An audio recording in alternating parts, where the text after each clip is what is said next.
Students ध्यान से समझना क्वेश्चन को। Derive the Ohm's law from the relation between drift velocity and electric current. Means drift velocity and electric current का जो ने रिलेशन लिया, क्या लिया था?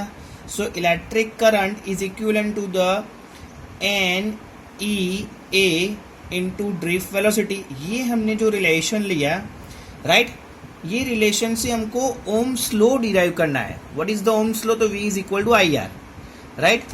And also derive the relation between resistivity and relaxation time. ये रो है, so means resistivity and relaxation time. Clear?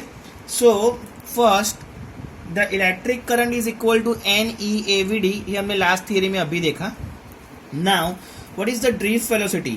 So drift velocity is equal to acceleration into relaxation time, right? And what is the acceleration?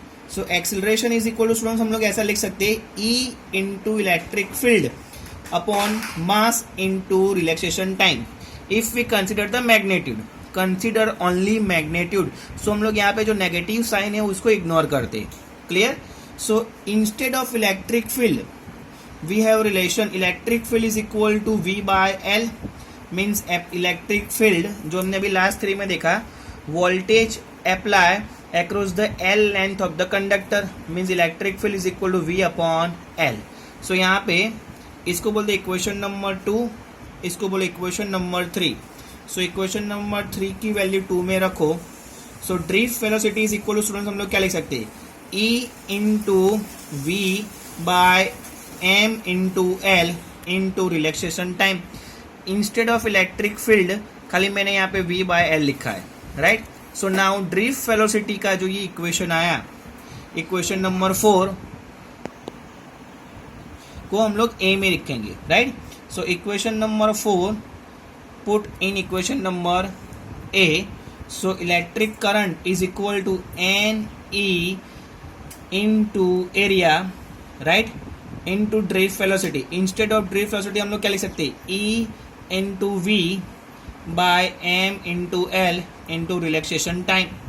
So I is equal to N E square into area, right, into relaxation time upon mass into V by L. ऐसे भी लिख सकते हैं। अब electric current को इस side लाओ, right? So we get the electric current I V और पूरा टर्म को इस साइड ले जाओ, M L upon N E into A square, N E square into area into relaxation time, ये हो जाएगा। And students according to the Ohm's law, इसको बोलो equation number B, according to the Ohm's law V is equal to I R. So V by I is equal to R, right?